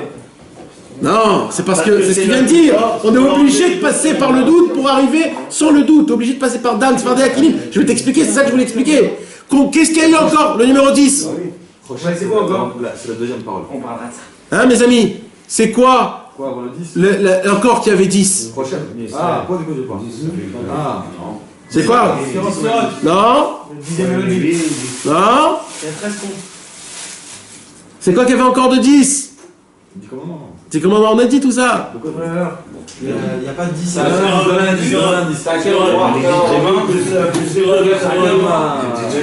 Avraham Avinu, il a été... Chercher un million de 10. Et je vous ai dit, il a tout là. Oh! Il a été... Il a eu 10 épreuves. Éprouvé 10 fois. Ah oui, exact. Ça veut dire quoi? Hachem il dit Avraham. Hachem il lui dit Avraham, tu veux me connaître? Ok, je vais te faire passer par 10 épreuves. Les 10 épreuves étaient équivalents aux 10 plaies. Parce que comme Avraham Avinu il s'est rapproché de Dieu avec 10 plaies, avec 10 épreuves, quand les Bénis Israël sont descendus en Égypte, ils ont complètement perdu Hachem. Alors quand les Bénis Israël ils ont vu Moshe, ils ont dit Moshe, je veux me rapprocher de Hachem, on veut se rapprocher d'Hachem. Alors il dit Moshe, vous voulez rapprocher d'Hachem? Vous allez faire le même travail qu'Avraham Avinu il a fait. Je vais vous envoyer 10 plaies. Et qu'est-ce qui s'est passé? Ils ont dû passer par les 10 plaies, mais par quoi? C'est pas eux, ils n'ont pas reçu 10 plaies. C'est quoi les 10 plaies? Quand Avraham Avinu, la brioute, quand Avraham Avinu il avait les 10 plaies, comment il s'en est sorti? En prière. Et chaque prière, c'était les 10 paroles, c'était les 10 mélodies. C'était les 10 paroles. C'est pour ça que dans le Nachman, il y a 10 lettres. C'est le concentré du concentré du concentré. C'est le 4 qui contient le 10 qui est la racine de 1000. Le 4 qui contient le 10? Eh oui. C'est 4 mots, 10 lettres. Et c'est la Guimatra Actana de 72, c'est les 72 cordes de David Ameller qui jouait avec son harpe. Eh oui, eh oui. Et vous dormez là-haut. Guimatra Actana, Nanach Nachman Nachman, Guimatra Actana 72 balles. Non mais c'est C'est quoi le but du 4 alors? Le 4? Le 4, c'est le Yud Kevavke, c'est les 4 lettres, la racine de tout. Et Nachman, c'est le numéro 4. Rabbeinu, il montait à la 4e montée dans le Sefer Torah et il dit, moi je suis Netzach. Netzach, c'est la 4e sphira. Le numéro 4, c'est le concentré du 10. Le 10, c'est la racine du 1000. Et le 1000, c'est la lumière du concentré en entier. C'est pour cela que Adam Arishon, il a vécu 1000 ans. Et un jour de Dieu, c'est 1000 ans. Et oui, c'est ça, mes amis. Et en fait, moi, il faut limer. Allez. Tu feras du universel, madame. Je te réveille, moi. On l'a réveillé à Lyon, là.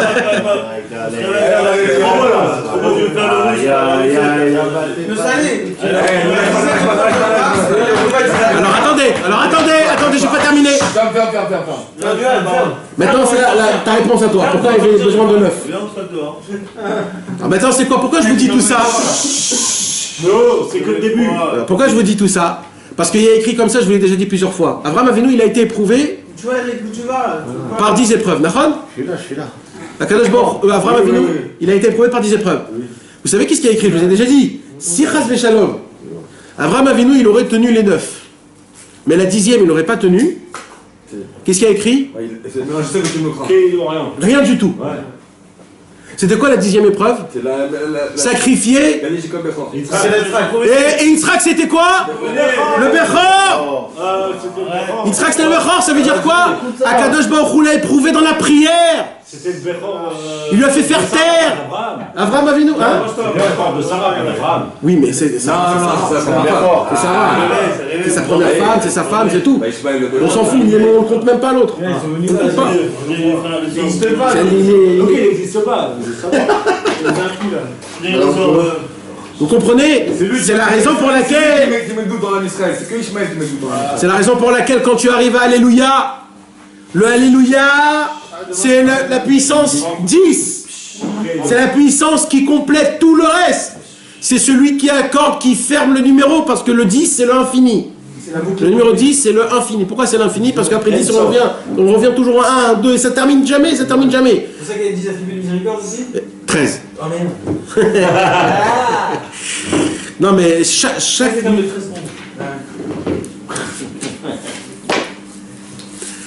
Donc maintenant, on revient, on a compris pourquoi il y a écrit Boel Paro, Boel Ateva, parce que les deux beaux, c'est quoi? C'est Bereshit, Bet Reshit.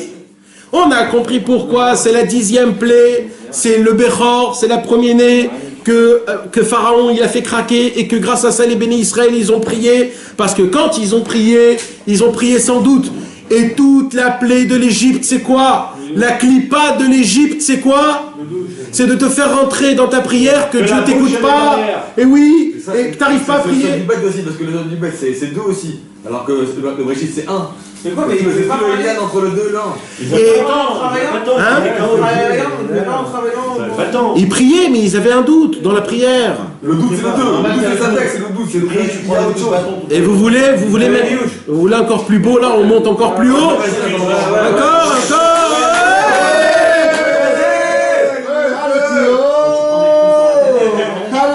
Il dit Rabbi Nathan, le bête, la forme du bête, c'est la forme de la bouche. C'est la bouche, quand tu ouvres ta bouche, le bête, c'est j'ouvre la bouche, le point qui est dessus, c'est la langue. C'est pour ça que dans le Bereshit, il y a un point, et le Gaon de Vilna, il dit comme ça, toute la Torah, elle est recomplée dans la première lettre. Toute la première lettre, elle est recomplée dans le premier mot dans la première lettre, et la première lettre dans le petit point du premier lettre, du bête. Parce que le petit point, c'est la langue. La langue, c'est quoi? C'est elle.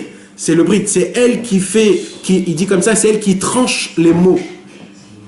Parce que tout, c'est ça, c'est comment un homme écrit. C'est pour cela que en Égypte, ils n'avaient pas le bête. Le bête du Bereshit, c'est le brit. Ouais, britesh, comme il a dit. Le brit, c'est la bouche aussi. Le brit, c'est la bouche. Brit à mort, mechouvan, les brit à lachon. Le brit à lachon, brit à mort. Un homme, chas v'shalom, qui sa bouche est sale, ça veut dire que son brit, il est sale. Quand un homme, il parle comme un voyou, ça veut dire qu'en bas, il est très très sale. Quand un homme il parle gentiment, avec de la noblesse, cet homme-là, tu peux être sûr qu'en bas il est propre. Sauf le Rav Halkin. Non. Ça c'est au début. C'est au début, d'accord, t'as raison. Il y a un lien avec la shrita de la bouche. Avec dans la gorge. Oui. Vous savez qu'est-ce qu'il y a écrit? La gorge, c'est le seul membre qui est le plus petit. Parce que le cou, là, c'est le canet. Comment on dit le canet? Le canal, le type. C'est le canal le plus petit des membres qui est dans tout le corps. Pourquoi? Parce que quand tu cries quand il y a toute traitesse, 3 tesses, t'en peux plus. Mais comme les bénis Israël, ils n'avaient pas le bête, ils n'avaient pas la bouche pour parler à Hachem, parce qu'ils étaient complètement... Qu'est-ce qu'ils ont fait? Ils ont crié, Vaïtsakou, ils ne pouvaient pas parler, alors ils ont crié. Vaïtsakou el Hachem, Vayar batzar lahem beshomo et rinatam. Il y a écrit que... Alors voilà, il y a écrit que... Regarde ce qu'il y a écrit. Comment c'est écrit? Vaïtsakou el Adonai batzar lahem beshomo et rinatam. Ça veut dire, eux ils ont crié, et Dieu a entendu un chant. Mais c'était pas un chant qu'ils ont fait. Pourquoi? C'est quoi le chant? Rina, c'est un chant. Alors eux ils ont crié, Dieu a entendu un chant. Comment ça se peut? C'est ça le chidouche de Boel Paro. C'est que même quand vous criez, moi j'entends un chant. Même quand vous disiez des bêtises à Dieu, Dieu il entend les plus belles paroles du monde. C'est ça, enlever le doute. Vayar batzarlem beshomet rinatam vaïtsakou el Adonai batzarlem. Est-ce que c'est un lien aussi avec ça? Ça, il y en a 10. Oui, exactement. Dis la chose. Non, ça c'est Simcha. Ça c'est Simcha. Voilà, Simcha. À Pessah, vaïtsakou el Hachem batzarlem, beshomet rinatam. Quand on a crié, Hachem lui a donné un chant, quel rapport? Et quand tu parles à Dieu, quand tu veux Eh oui. comment on a créé des chants? C'est Ben Israël. C'est le Zohar. Il veut qu'il y ait du feu là partout, il veut qu'il y ait le feu. Il y a une caméra en jeu, vas-y. Ta maison va t'entourer de lettres là. Vas-y. Il y aura beaucoup de lettres qui écrit le Zohar, voilà. T'as compris ou pas, Francky? T'as compris? Le cri, c'est le... C'est pour ça que le chauffard... C'est quoi le chauffard? Le chauffard c'est un cri. Le chauffard c'est un cri. C'est un cri de ralliement. Mais ce cri-là, comment on écrit chauffard? Chauffard, d'accord? Chauffard c'est les initiales. Shir, Pachout, Kafoul, Chalouch, Raboua. Un chant qui est composé de 4. Simple, double, triple et quadruple. Le chant du 4 qui est la racine qui est le composé de 10, que la 10 est la racine de 1000. Quand on sonne du chauffard à Rosh Hashanah, Akadosh Baruch Hu, il est tout de suite, il se met de la chaise de Din à la chaise de Rachamim. Pourquoi? Parce que c'est le cri du béné Israël quand il crie. C'est ça, c'est une kolrina. C'est Ka Beshofar Gadol. Et quand Mashiach viendra, qu'est-ce qu'il va faire? Il va sonner du chauffard. Pourquoi? Parce qu'il va nous faire montrer que pourquoi vous êtes délivrés. Pourquoi que le Mashiach il vient? Parce que vous avez prié. C'est pour ça que je sonne du chauffard. C'est pour cela que Mashiach c'est les mêmes lettres de Messiah. Sicha. C'est quoi Sicha? Conversation. Tout le Mashiach c'est quoi? C'est quelqu'un qui a une conversation avec Hachem. C'est ça, Mashiach c'est Messia. Un Medaber Sicha. C'est une Sicha.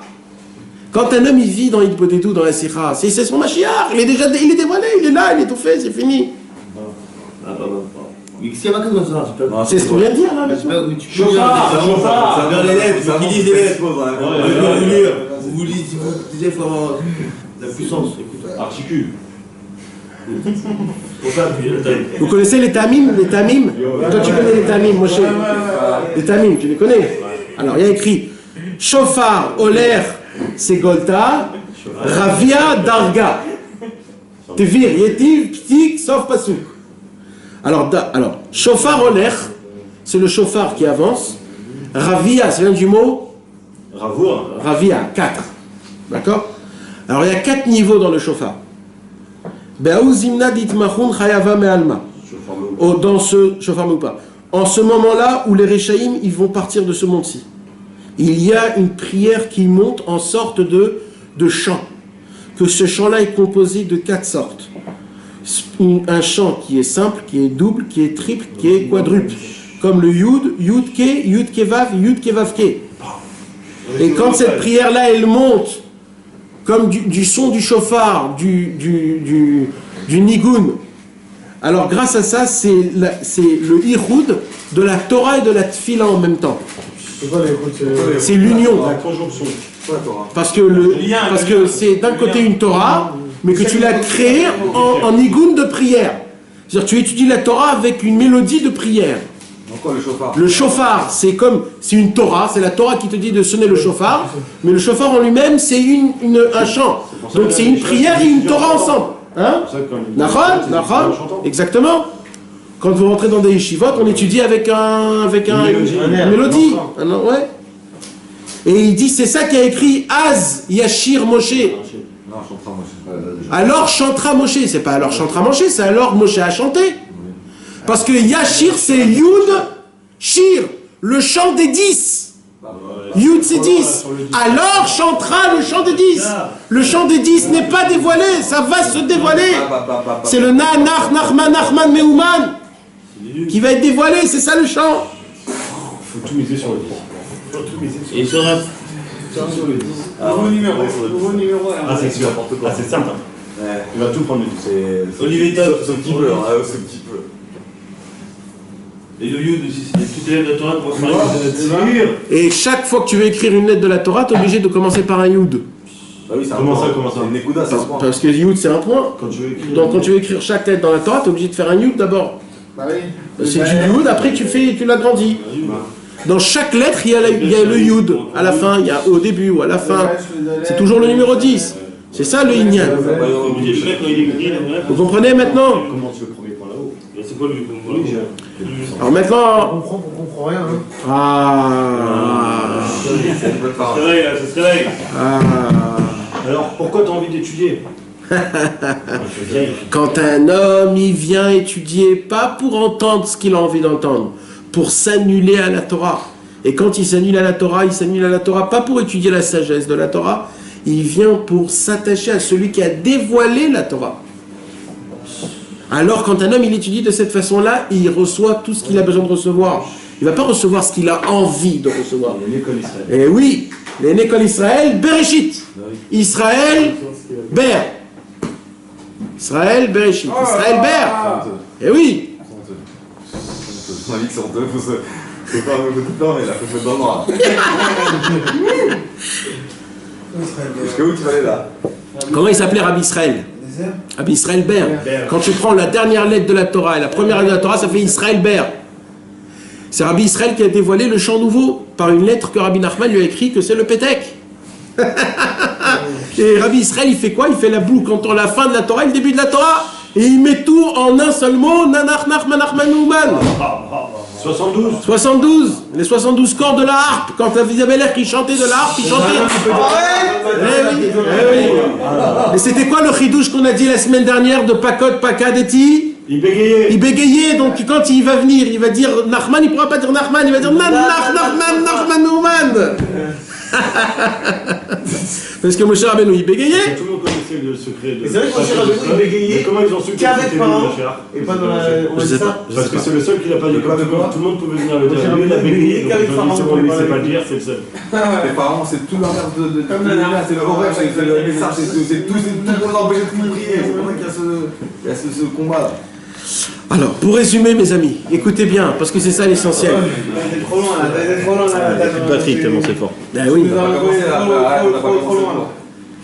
On a dépassé les 10. Mes amis, écoutez bien. Encore une fois, tous ces cours-là qu'on est en train de faire, c'est bien, là on est en... Mais tout le Inyan, c'est quoi? C'est quand on va sortir de cette porte, c'est là où le cours, il faut qu'il a de l'importance. C'est pas maintenant, ok, on comprend qu'on kiffe. Mais c'est quand on va rentrer dans la voiture, on va rentrer chez moi à la maison, je vais allumer la télé, je vais m'embrouiller avec ma meuf, etc., etc. C'est là exactement que j'ai besoin que le cours, il a une présence sur moi. Que d'un coup, je me tais, je dis, chérie, pardon, excuse-moi, je vais être un meilleur homme. Quand tu viens et tu dis Ribono Shel Olam, j'ai envie de faire une vraie Tahava, mais pour toi, je vais me retenir. Je vais devenir glaçon, je vais être un glaçon. Ou alors t'amènes le tzaddik avec toi. Ou alors, ouais, mais d'accord, t'as raison, mais quand même, il faut jamais lâcher le tzaddik. Jamais lâcher le tzaddik. C'est ça l'union. Alors maintenant, comment on résume? Ça veut dire comment on arrive à prendre ce cours-là qui était très haut, comment on arrive à mettre les pieds sur terre? Toujours il disait Rabbi Nachman comme ça. Parce que qu'est-ce qu'ils disaient les mitnagdim, les litaïm, ils disaient ouais mais vous les chassidim vous êtes trop dans les vapes. Ouais. Nous on est et les litaïm, les chassidim, voilà, eux ils disaient vous êtes trop terre à terre, vous êtes trop carré, vous êtes trop. Alors un jour on est venu chez Rabbi Nachman, on lui a posé la question, on a dit qu'est-ce qu'il faut être? Il faut être dans les vapes ou il faut être terre à terre? Juif. Alors qu'est-ce qu'il a répondu Rabbeinu? Toujours top niveau, Rabbeinu c'est le number one, le patron. Il a dit la tête et le cœur, tu l'envoies complètement plané, mais les pieds sur terre. Il faut avoir les deux ensemble. Ça veut dire ton cerveau. Exactement. Toi, tu t'envoies complètement. C'est pour ça qu'il dit Rabbi Nachman, tous les jours, il faut du Shulchan Aruch. Pourquoi? Parce que le Shulchan Aruch, c'est lui qui te met en terre à terre. T'es obligé comme ça. Mais après, fonce, vas-y, commence à planer, vole le plus haut que tu peux. Envole-toi complètement. Maintenant, ce qui se passe, c'est quoi? Tout, écoutez mes amis, Rabbi Nachman, lui, qu'est-ce qu'il a fait dans tout? Il a toujours concrétisé toute la Torah. Donc, en fait, quand Rabbi Nachman il lisait la paracha de la semaine, que les Béné Israël, ils étaient en Égypte, il y avait Pharaon, il y avait les dits, pour lui, il ne voyait pas que c'était une histoire. Lui, il voyait ça aujourd'hui, actuellement. Aujourd'hui, actuellement, mes amis, on est en Égypte, chez Pharaon, au désert. Pourquoi? Parce que quand on prie, on a des doutes. Vous savez, c'est quand qu'on va sortir d'Égypte? Le jour où on va prier? Sans doute. Ça veut dire quoi sans doute? Mais tous en même temps ou chacun par rapport à... D'abord chacun, t'inquiète. Tu veux toi sortir tout seul? Sors frère. Sors tout seul. Eh oui. Tu vas pas dire j'attends mon mec, je veux crever parce que j'ai mon copain. Non, je sors. Il y a écrit quand on ouvre la porte à un homme qui est dans la prison, tu crois qu'il va rester? Parce qu'il dit ils sont tous dedans. Tu sors tout de suite. On t'ouvre une porte, sors, dévoile ton âme. Et je te promets que si tu sors, tous tes copains ils vont sortir. Et c'est pareil pour nous tous ici. C'est pas que toi que tu sauves, c'est toi, ta femme, tes enfants, tes copains, tes parents, c'est tout le monde. Tous ceux qui sont dans ton entourage. À chaque fois que tu vas parler avec quelqu'un, tu vas l'allumer le mec. Tu vas l'allumer, pourquoi? Parce que tu es sorti, tu vis dans un autre monde. Et c'est quoi de vivre c'est quoi de sortir d'Égypte? Tout le travail de Pharaon, c'était de te faire rentrer que ta prière, elle vaut pas, Dieu, il t'écoute pas, tu pries pas comme il faut, etc., etc. Il dit Rabbeinu, oi, ça c'est l'Égypte.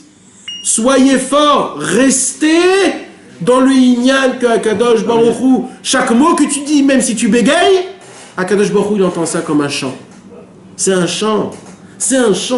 Même si tu n'as rien à dire, même si tu bailles, même si tu parles, tu rentres dans des sujets, tu repars, tu reviens, tu sais même pas t'expliquer, tu n'arrives pas à t'exprimer dans tes paroles avec Hachem, tu n'arrives pas à faire toutes ces choses-là. Akadosh Baruch Hu, il n'entend pas ce que tu dis. Akadosh Baruch Hu, il entend le son de ton cœur. Akadosh Baruch Hu, il entend la mélodie qui sort de ton cœur, pas la mélodie qui sort de ta bouche. C'est ton cœur qui parle à Hachem. Mais après, comment on sait si on doute ou pas? Non mais dis-moi, c'est pas une question. Hein? Même si tu parles et après tu doutes, comment tu peux savoir? Tu peux pas savoir que quoi? C'est-à-dire, si tu parles avec Hachem et que tu doutes. Ben c'est grave. Tu parles, c'est grave, il faut pas douter, c'est ce que je dis. Tout le travail, c'est qu'il faut pas douter. Moi je te posais ce tout à l'heure, tu dis pas. Pourquoi alors il y a eu la besoin des neufs alors?